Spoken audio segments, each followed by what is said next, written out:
Thank you very much for the invitation to speak at this conference. My name is Jorik Nonnekes. I do work as a consultant in rehabilitation medicine at the Center of Expertise for Parkinson and Movement Disorders, the Radboud University Medical Center in Nijmegen. And in today's talk, I will focus on the need for personalized gait rehabilitation in people with Parkinson's disease. And specifically, I will focus on the personalized application of compensation strategies for gait impairments. These are my disclosures.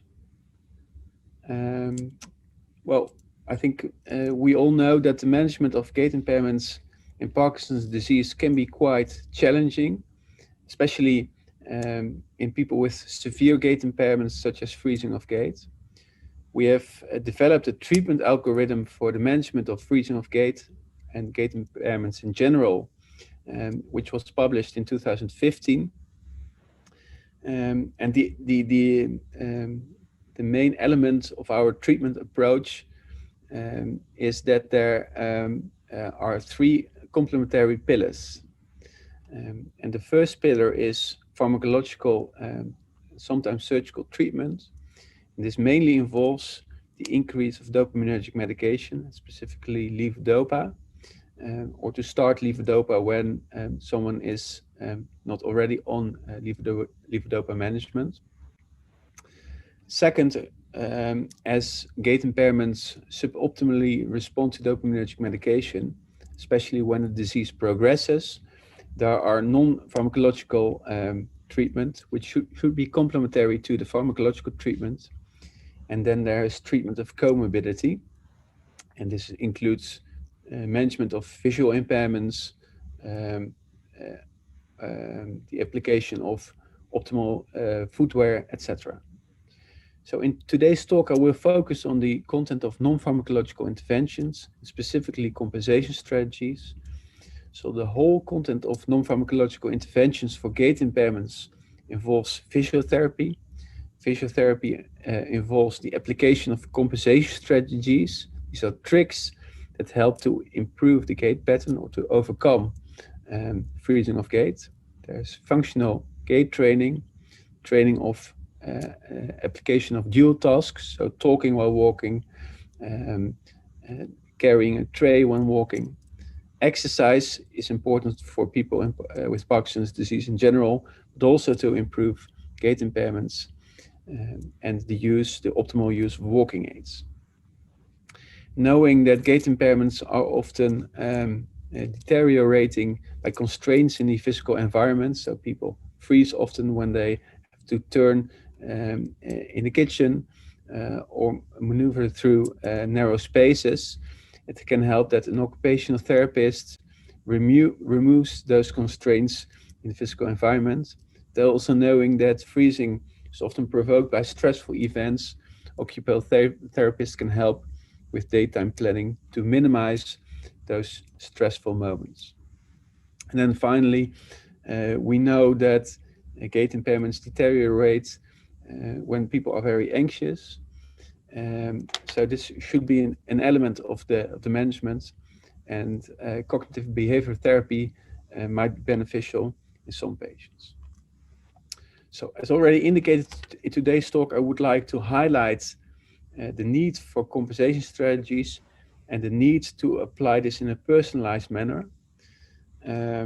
Well, we have started this work on compensation strategies by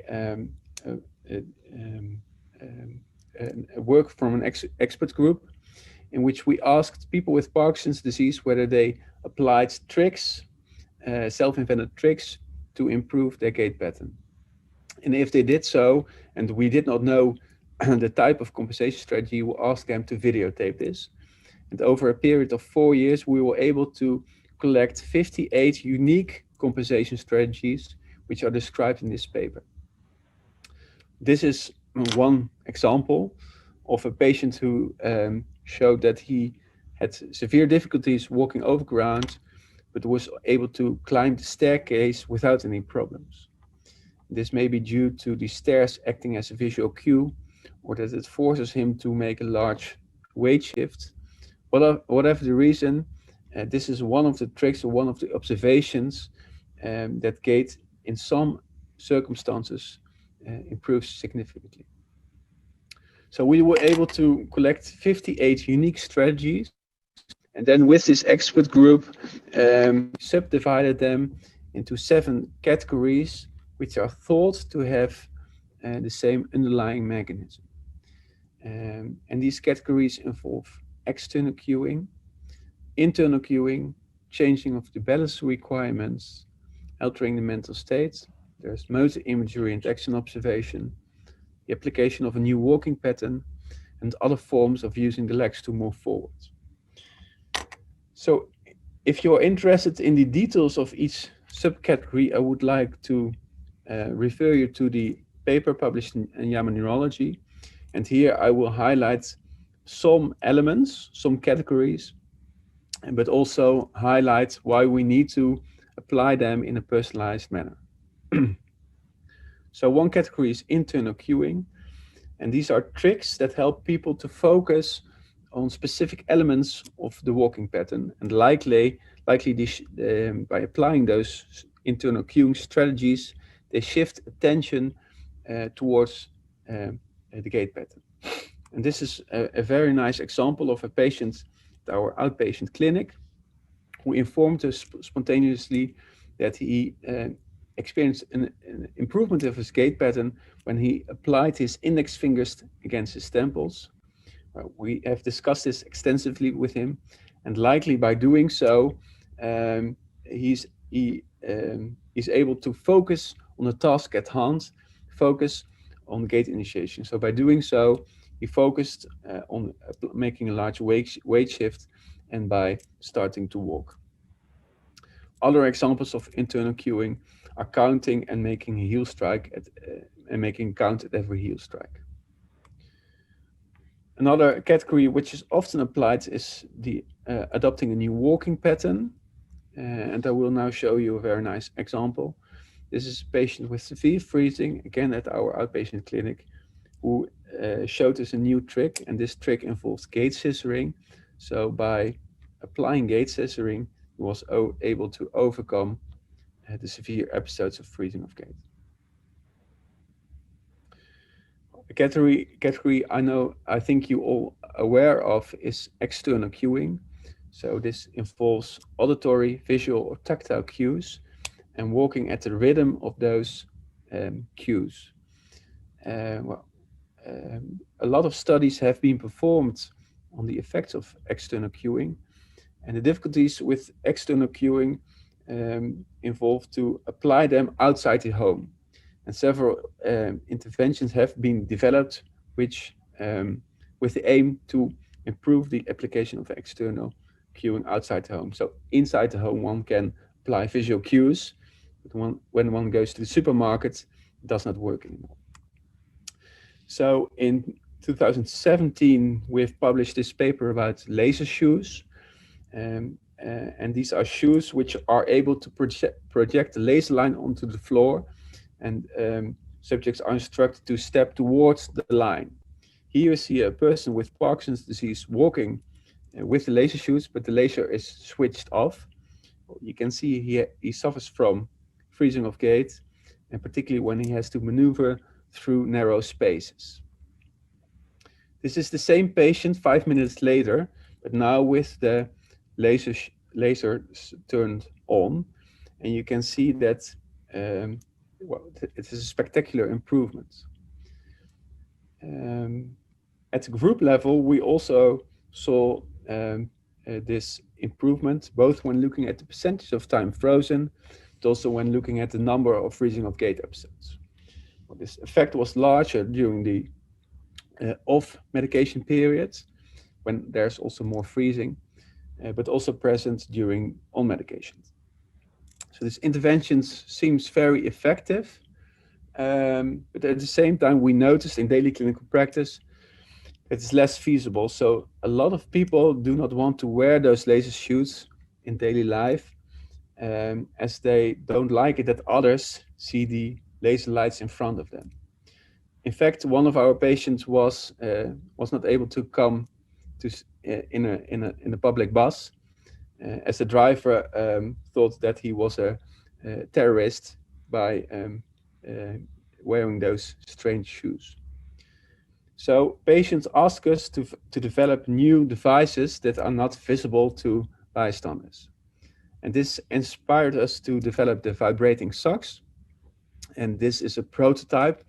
We've published a case report of this prototype and are now running a large study in the clinic to evaluate those vibrating socks. And these are socks that are able to vibrate both in closed loop and open loop manner, so at a fixed frequency, or one applies pressure, stands on one leg for a certain amount of weight.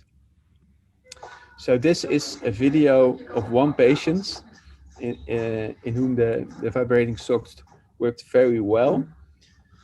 You can see there are continuous gait impairments in this patient, and he has, well, difficulties to reach the other sides of the hallway.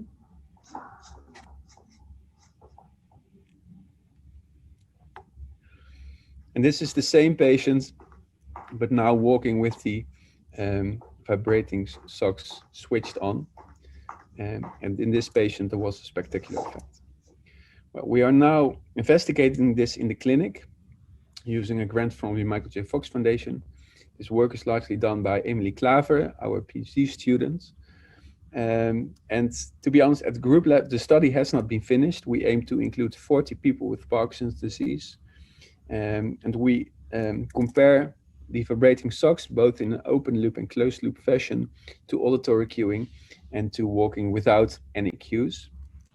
In blue, there is walking without any cues. You can see during this condition, freezing of gait is most present when looking at the percentage of time frozen.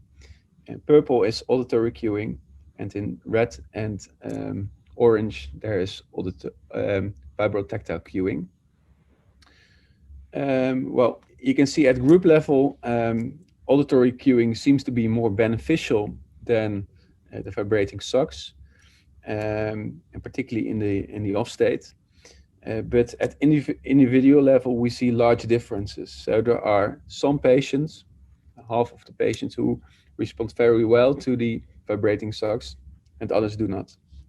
So we are now measuring more people with Parkinson's disease, but also applying other analysis to see how the effects differ. So at group level, the effect is not spectacular, but at individual level, we see beneficial effects.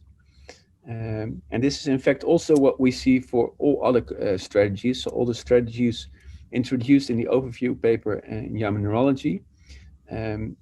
We have asked almost 5,000 people with Parkinson's disease using the Fox Insight cohort and the Parkinson Next cohort, whether they are aware of compensation strategies, whether they use those strategies in daily life, whether it improves gait, does not improve gait, or even deteriorate gait, and whether those strategies are context dependent.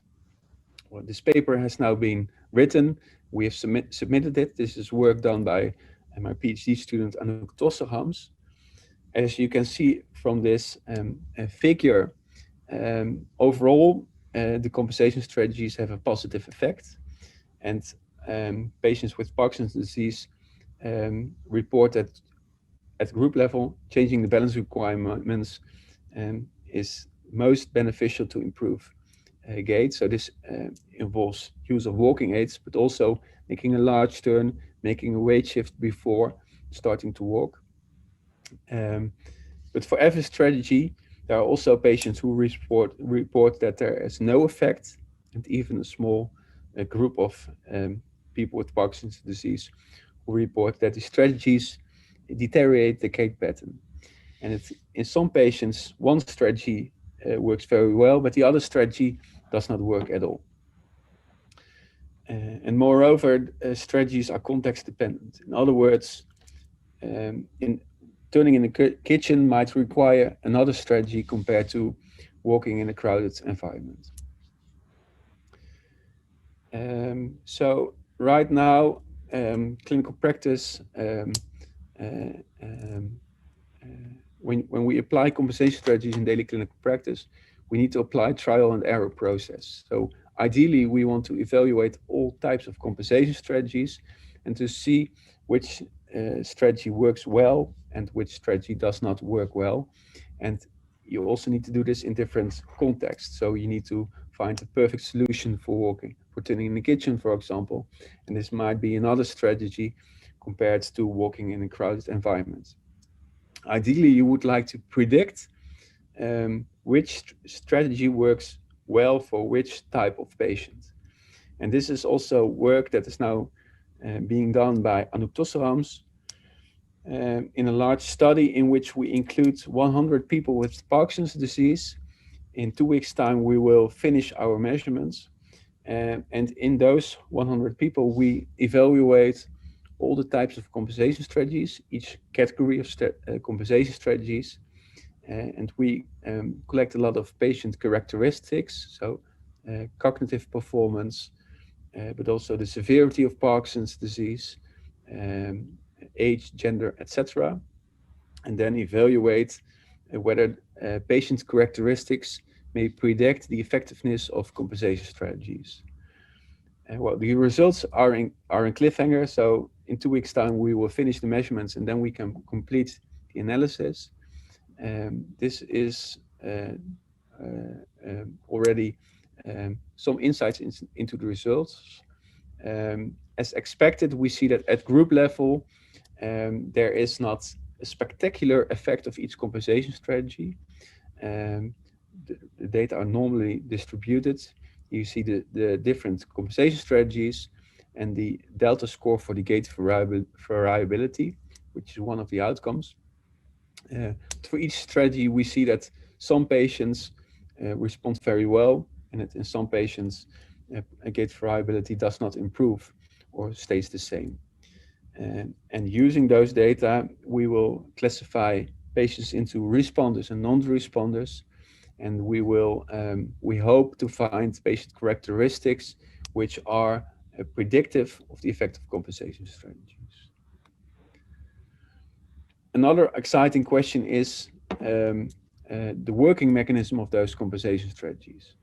So this is a nice scheme made by Klaus Jan, which summarizes the structures that are involved in gait control. So spinal pattern generators, locomotor brainstem regions, which are involved in anticipatory postural adjustments, but also cortical striatal loops, which are involved when the gait pattern needs to be altered. And likely by applying those compensation strategies, one is able to slightly modify the gait control. This is a paper that I've recently written with Jacques Duysens, who is an expert in gait control, but has now also a Parkinson's disease. And together with Jacques Duysens, I've stated that likely there is not one gait control circuit, but there are several gait control circuits. And in healthy people, we do not observe this, but in Parkinson's disease, this comes to light when someone is able to dramatically improve the gait pattern by applying a strategy or when being under stressful situations. So our hypothesis is that by applying a compensation strategy, one is able to slightly change the gait control circuits. So, for example, change the cortical striatal circuits involved, and thereby improving and overcoming the effective circuitries.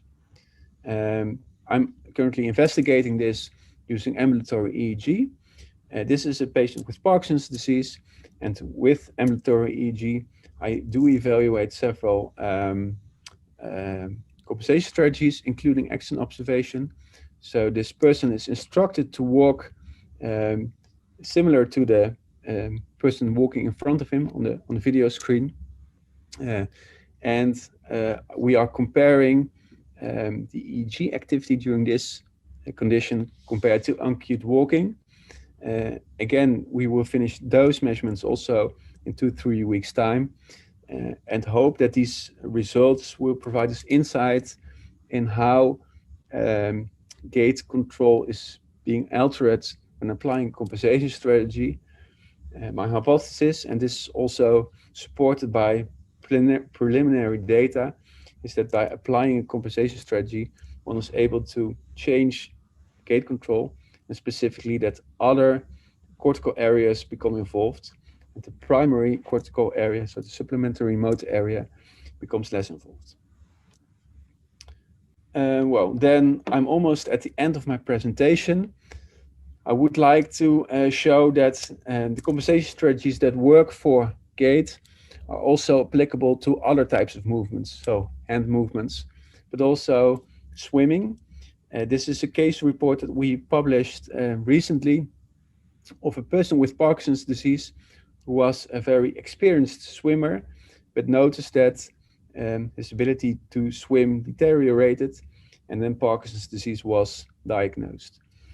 You can see when looking at the swimming pattern that there's clear bradykinesia, so small movements, there's slowness of movements, and these are videos in the off-dopaminergic state. And well, I will now show you the treatment effects, again highlighting that when trying to improve movement, we need a complementary approach using both pharmacological interventions, but also non-pharmacological interventions. So this is the same patient, but now after the start of dopaminergic medication, well, you can see that there's less bradykinesia, the amplitudes are better, he's also more horizontally within the water, but there's still room for improvement, as we also see when looking at gait impairments. And in the on state, he also applied several compensation strategies. One strategy was to use swim fins, which may act as a tactile cue, so he's also forced to make larger movements.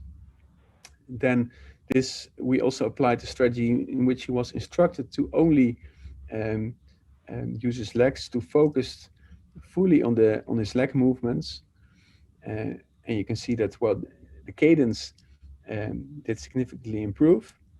And then finally, I think there's another strategy coming, and this is counting and making a heel strike at every count. So this is an example of internal cueing, and you can see that this also has an additional beneficial effect on his swimming pattern.